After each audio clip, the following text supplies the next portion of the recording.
अगर ये कह रहे हैं कि असदुद्दीन ओवैसी को तुमने धोखा दिया, तुमने असदुद्दीन ओवैसी को धोखा नहीं दिया। तुमने कोचा दामन के गरीबों और मजलूमों, नौजवानों को और मां और बहनों के पीठ में तुमने खंजर घोंपा है और कभी भी यहां की आवाम तुमको माफ नहीं करेगी। अगर हिम्मत है तो आज आओ, इस्तीफा दो, आज इस्तीफा दो।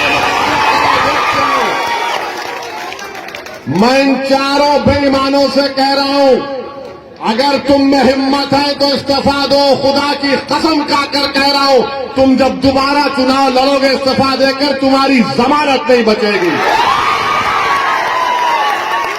है तुम में हिम्मत तो बोलो, नीतीश को आ जाओ, तेजस्वी को आओ, तुम्हारे लिए कैंपेन करो। ओवैसी अकेला खड़ेगा, इन सबको मुकाबला करेगा।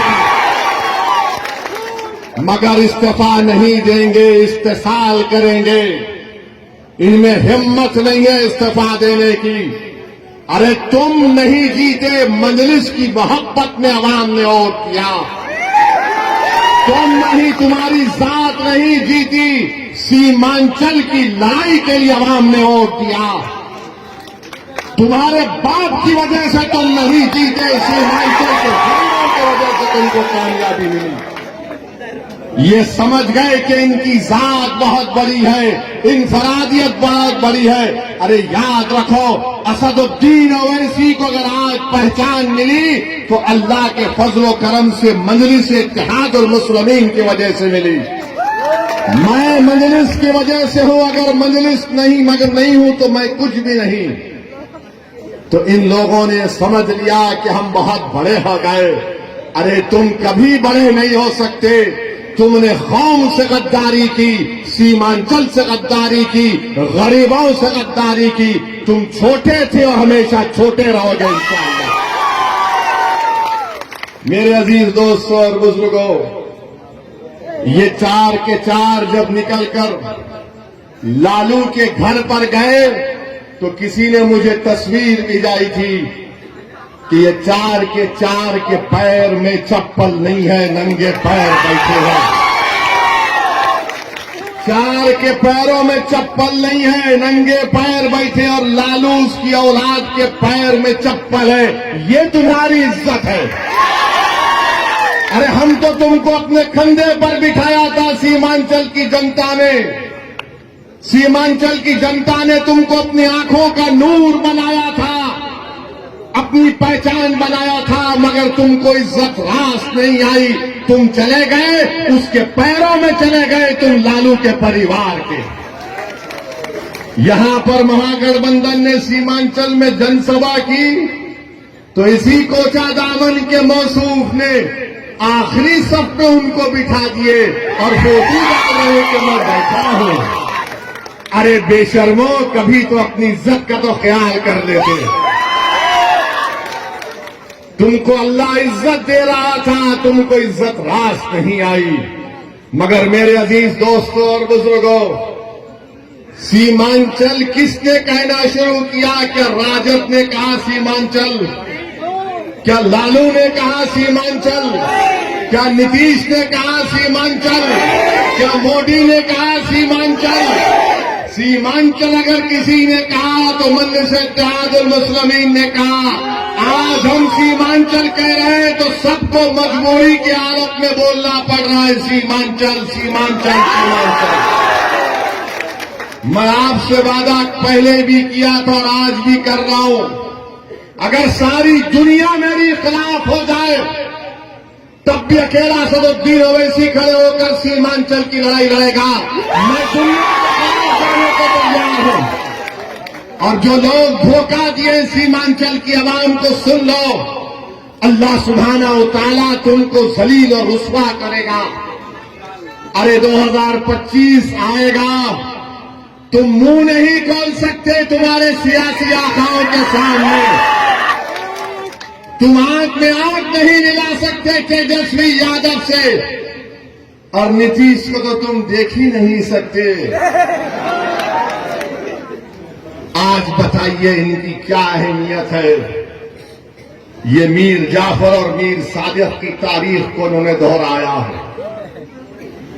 जिसने टीपू सुल्तान को, सिराजुद्दौला को धोखा दिया, ये इन्हीं लोगों के जानशीन है। मैं इनको मुबारकबाद देता हूं कि तुमने मीर जाफर और मीर सादिक की उस गद्दारी को तुमने जनता के सामने याद दिला दिया।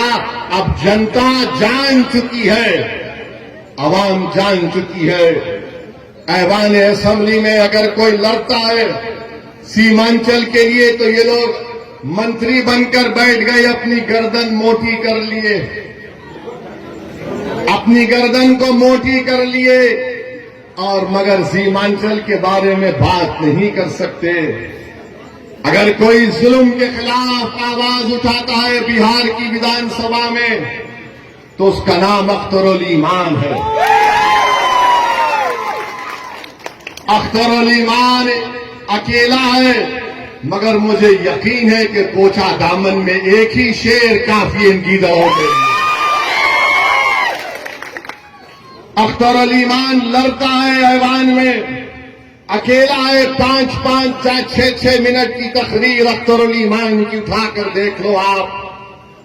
अख्तरुल ईमान सच्चाई को बयान कर रहा है, हुकूमत से लड़ रहा है, सवालात पूछ रहा है कि उर्दू टीचर का क्या हुआ जब वो मासूम 8 साल के बच्चे को सीवान में पकड़कर जेल में डाल दिया गया, उसके गले में रस्सी थी। उस बच्चे का नाम रिजवान, 8 साल का बच्चा। ये जितने बिहार के विधानसभा में मुसलमान एमएलए जीत कर गए, क्या रिजवान तुम्हारा बेटा नहीं था इसलिए तुमने आवाज नहीं उठाई? 8 साल का रिजवान गले में रस्सी डालकर 1 हफ्ता वो अपनी मां से दूर रहा।